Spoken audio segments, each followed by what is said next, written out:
প্রিয় দর্শক, আমরা যাব ভারতে ত্রিপুরা রাজ্য ভ্রমণে। তো রাজ্য ভ্রমণে যাওয়ার আগে আমরা টুকিটাকি বিষয়গুলি আগে জেনে নিই। যেমন হচ্ছে, আপনাকে প্রথমে যেতে হবে ঢাকা থেকে আগরতলা। তো ঢাকা থেকে আগরতলা যাওয়ার আমাদের পথ দুটি, একটি হচ্ছে রেলপথ, আরেকটি হচ্ছে সড়ক পথ। সড়ক পথে গেলে আপনাকে যেমন সময় বেশি লাগবে, তেমনি আপনার অর্থও বেশি খরচ হবে। আর যদি আপনি রেলপথে যান, তাহলে আপনার সময় যেমন কম লাগবে, তেমন আপনার অর্থ সাশ্রয় হবে। যদিও ঢাকা থেকে আগরতলায় যাওয়ার সরাসরি কোনো ট্রেন নেই, সেক্ষেত্রে আপনাকে যেতে হবে ঢাকা থেকে আখাউড়া জংশন পর্যন্ত। আখাউড়া জংশন থেকে আপনি অটো কিংবা রিক্সা যোগে যেতে পারেন আখাউড়া স্থলবন্দরে। আপনি বাস যোগে যদি যান, তাহলে ঢাকার মতিঝিল থেকে দুটি বাস সরাসরি ঢাকা থেকে আগরতলা যাতায়াত করে। একটি হচ্ছে বিআরটিসির বাস, অন্যটি হচ্ছে রয়্যাল কোচ। এই দুটি বাস সপ্তাহে 2 দিন মাত্র যাতায়াত করে। আর এগুলির ভাড়া হচ্ছে আপনার 500 থেকে 600 টাকা। অবশ্য এক্ষেত্রে আরেকটা জটিলতা আছে, সেটা হচ্ছে সপ্তাহে যে 2 দিন বাসগুলি যাতায়াত করে, তাদের কিছু কোটা আছে। তার মানে তাদের যাত্রীর একটা কোটা আছে। সেই কোটাটা পূর্ণ না হলে তারা নির্দিষ্ট সময়েও কিন্তু ঢাকা থেকে আগরতলায় যায় না, এমনকি আগরতলা থেকেও ঢাকায় আসে না। সেক্ষেত্রে সাজেশন থাকবে, আপনারা যারা ঢাকা থেকে আগরতলায় সরাসরি যেতে চান, তাদেরকে একটু কষ্ট করে ট্রেন যোগে যেতে হবে। ট্রেনে গেলে আপনার যেমন সময় কম লাগবে, তেমনি আপনার অর্থ সাশ্রয় হবে। অন্যদিকে আপনার যাত্রীর যে কোটা, মানে নির্দিষ্ট সময়ে যে পরিবহন ছেড়ে যাওয়ার বিষয়টা, সেটাও নিশ্চিত হবে। কারণ ট্রেনে সেরকম কোনো জটিলতা নেই। সেক্ষেত্রে প্রথমে আসি আমরা ট্রেন যোগে আপনি কিভাবে যাবেন। ঢাকার কমলাপুর রেলওয়ে স্টেশন থেকে দুটি ট্রেনে আপনি যেতে পারেন। একটি ট্রেন মহানগর প্রভাতী, সেটা প্রতিদিন সকাল 7:50 কমলাপুর রেলওয়ে স্টেশন ছেড়ে চট্টগ্রামের উদ্দেশ্যে রওনা দেয়। সে ট্রেনে করে যদি আপনি যান, তাহলে আপনি আখাউড়া রেলওয়ে জংশন গিয়ে নামবেন সকাল 10:30টায়। আখাউড়া রেলওয়ে জংশন থেকে আপনি অটো কিংবা রিক্সা যোগে চলে যাবেন আখাউড়া স্থলবন্দর। সেখানে আপনার সময় লাগবে 15 থেকে 20 মিনিট, আর ভাড়া পড়বে 30 থেকে 50 টাকা। আমরা আখাউড়া স্থলবন্দরে কাস্টম এবং ইমিগ্রেশন সেরে ওপারে যেতে আমাদের সময় লাগবে আধা ঘন্টা থেকে 1 ঘন্টা। আর ওপার থেকে আপনি অটো এবং রিক্সা পেয়ে যাবেন আগরতলা মেইন শহরে যাওয়া। সেখানে আপনার সময় লাগবে 10 থেকে 15 মিনিট, এবং আপনার টাকা খরচ পড়বে বাংলাদেশি টাকায় 15 থেকে 20 টাকা। আরেকটি ট্রেন ঢাকার কমলাপুর রেলওয়ে স্টেশন থেকে ছেড়ে যায় সকাল 11টায়, সেটি নোয়াখালীর উদ্দেশ্যে। ট্রেনটির নাম হচ্ছে উপকূল। সেটি যদি সকাল 11টায় ছাড়ে, তাহলে আপনাকে আখাউড়া রেলওয়ে স্টেশন পৌঁছতে সময় লাগবে 2.5 ঘন্টা থেকে 3 ঘন্টা। তার মানে আপনি 1:30টা থেকে 2টোর মধ্যে পৌঁছে যাচ্ছেন আখাউড়া। একই পদ্ধতিতে আপনি আখাউড়া রেলওয়ে জংশন থেকে আপনি আখাউড়া স্থলবন্দর পৌঁছে যাবেন অটো কিংবা রিক্সা যোগে 30 থেকে 50 টাকার মধ্যে, এবং সময় লাগবে 15 থেকে আপনার 20 মিনিট। বাস যোগে যদি আপনি যান, তাহলে ঢাকার মতিঝিল থেকে দুটি বাস সপ্তাহে 2 দিন ছেড়ে যায়। একটি হচ্ছে বিআরটিসি, আরেকটি হচ্ছে রয়্যাল কোচ। এগুলিতে যদি আপনি যান, তাহলে এগুলি সরাসরি ঢাকা থেকে আগরতলায় যায়, কিন্তু সেক্ষেত্রে আপনার সময় লাগবে 6 থেকে 7 ঘন্টা, আর আপনার ভাড়া পড়বে 500 থেকে 600 টাকা। এবার আপনি সিদ্ধান্ত নেবেন, আপনি কি বাসে যাচ্ছেন নাকি ট্রেনে যাচ্ছেন। আমি অবশ্য ট্রেনে যাচ্ছি। আমি আপনাদেরকে ট্রেনের ইনস্ট্রাকশন দিয়ে যাচ্ছি কিভাবে আপনি ট্রেনে যাবেন। আপনি সকাল 7:50 সপ্তাহের প্রতিদিনে মহানগর প্রভাতী ট্রেনটি ঢাকা থেকে চট্টগ্রামের উদ্দেশ্যে ছেড়ে যায়। সেখানে আপনি যদি 7:50 ট্রেনে চেপে বসেন, তাহলে আপনি 10:30 থেকে 11টার মধ্যে আখাউড়া রেলওয়ে জংশন পৌঁছে যাবেন। আপনার ভাড়া পড়বে সর্বনিম্ন 165 টাকা। সর্বোচ্চ শ্রেণীভেদে বিভিন্ন রকম ভাড়া হয়ে থাকে। আমরা যদি ট্রেনে যাই, তাহলে আরেকটি কথা বলে রাখি, ট্রেনের টিকিট আপনি ইনস্ট্যান্ট পাবেন না। সেক্ষেত্রে আপনাকে কমপক্ষে 3 দিন আগে ট্রেনের টিকিট কেটে রাখতে হবে।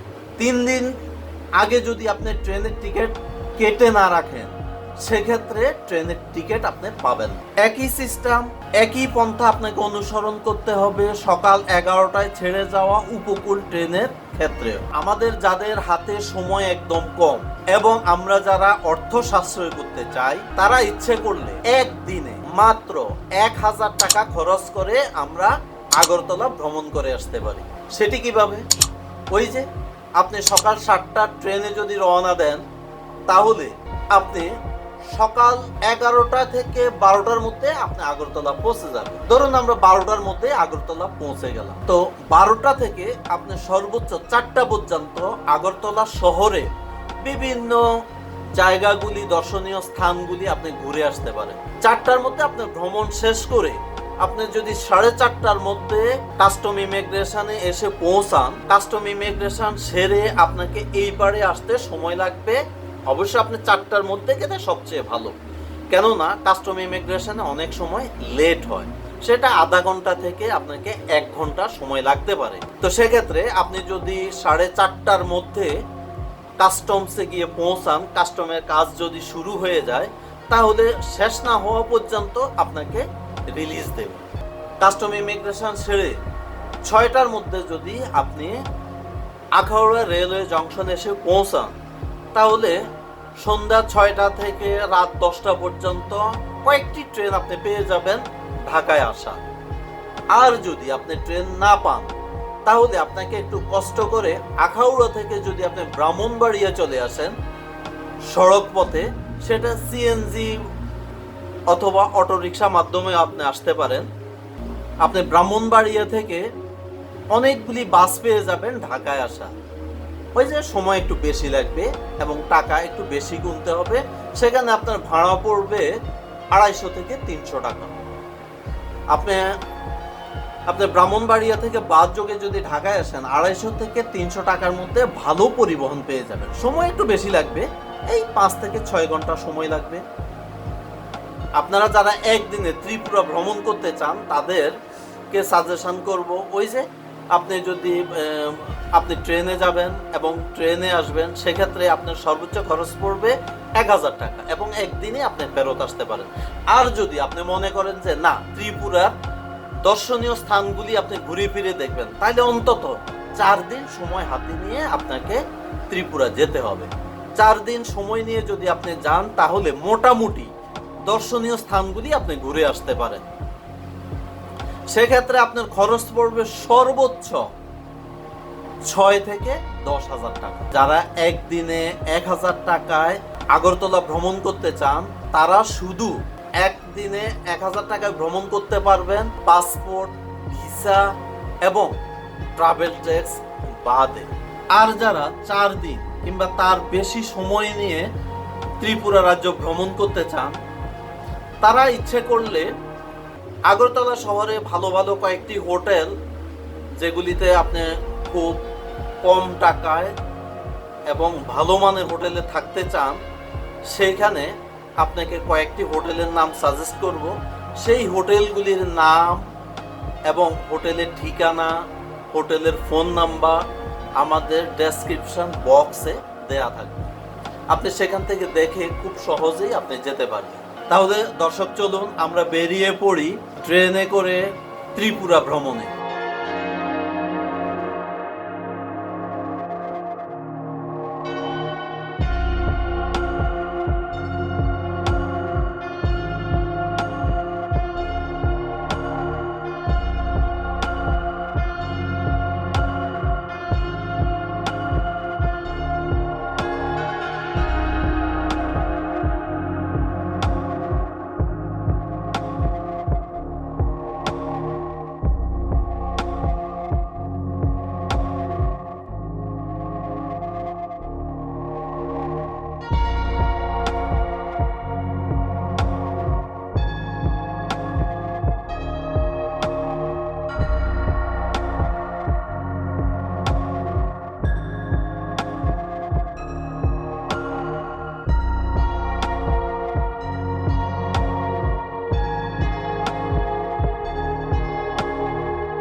এটি উজয়ন্ত প্যালেস, ত্রিপুরা রাজার রাজমহল।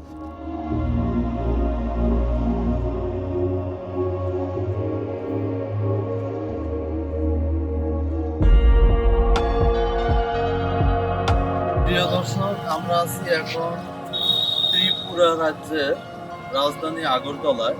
আগরতলায় আছি আমরা ত্রিপুরা রাজার বাড়ির সামনে। এই বাড়িটি বর্তমানে ত্রিপুরা রাজার নামে জাদুঘর হয়েছে। তো চলুন দর্শক, আমরা আজকে ঘুরে আসি ত্রিপুরা রাজার বাড়ির জাদুঘরে। আমরা এখন প্রবেশ করব। প্রবেশ করার মুখেই আমাদেরকে টিকিট কাটতে হবে। এখানকার ভারতীয়দের জন্য টিকিট 20 রুপি, আর বাংলাদেশিদের জন্য, মানে ফরেনার যারা, বিদেশি পর্যটক যারা, তাদের জন্য 150 রুপি। তো চলুন 150 রুপি দিয়ে টিকিট কেটে আমরা ভিতরে দেখে আসি। উজয়ন্ত প্যালেস 1899 থেকে 1901 সাল পর্যন্ত তৎকালীন মহারাজা রাধাকিশোর মাণিক্য নির্মাণ করেন। নির্মাণে মোগল, রোমান ও গ্রিক স্থাপত্যের মিশ্র দেখা যায়। সাদা মার্বেল পাথরে নির্মিত প্রাসাদটি একসময় রাজ্য বিধানসভা ছিল। প্রাসাদের সামনে দুই দিকে দুইটি বড় দিঘি আছে, রাধাসাগর আর কৃষ্ণসাগর নামে। জানা যায় পণ্ডিত চন্দ্রোদয় বিদ্যা বিনোদ উজয়ন্ত প্যালেসের নামকরণ করেন।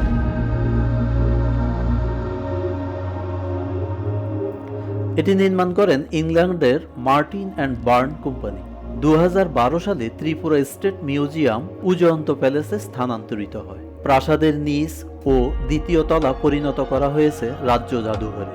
জাদুঘরটি সারা ভারত এবং 7 সিস্টার্সের রাজ্যগুলোর বিভিন্ন যুগের প্রত্নতাত্ত্বিক নিদর্শন, মুদ্রা, চারু ও কারুশিল্পের অনেক নিদর্শন দিয়ে পরিপূর্ণ।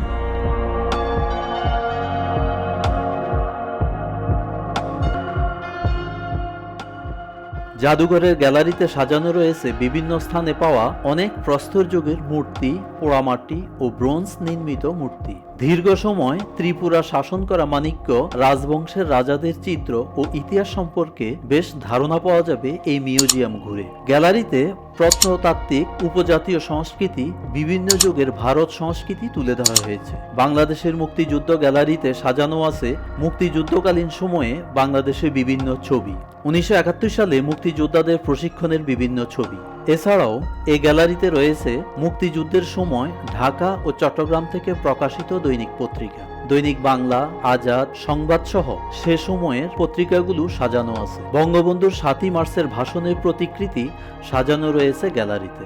এই জাদুঘরটি দেখে ভারতের বিভিন্ন রাজ্যের সংস্কৃতি সম্পর্কে জানা যায়। রাজবাড়ি হিসাবে পরিচিত উজয়ন্ত প্যালেস আগরতলা শহরের ভেতরে যে কোনো স্থানে যাওয়া পথেই চোখে পড়বে।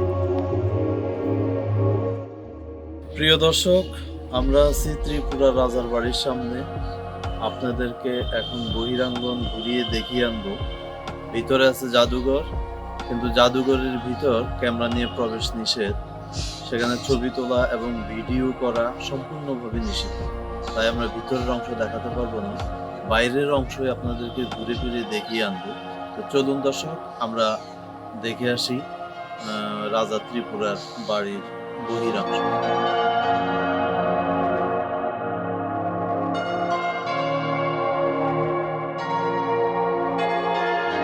পোস্ট অফিস মোড় অথবা ওল্ড মোটর স্ট্যান্ড থেকে রিক্সা ভাড়া 20 রুপি, অটোতে 10 রুপি নিবে মাত্র। এছাড়া কামান চৌমুহনী মোড় থেকে হেঁটে যাওয়া যায়। এই জাদুঘরটি সোমবার দিন বন্ধ। এছাড়া প্রতিদিন সকাল 10টা থেকে রাত 9টা পর্যন্ত খোলা থাকে। শুধু রবিবার বন্ধের দিন খোলা থাকে সন্ধ্যা 6:30 পর্যন্ত।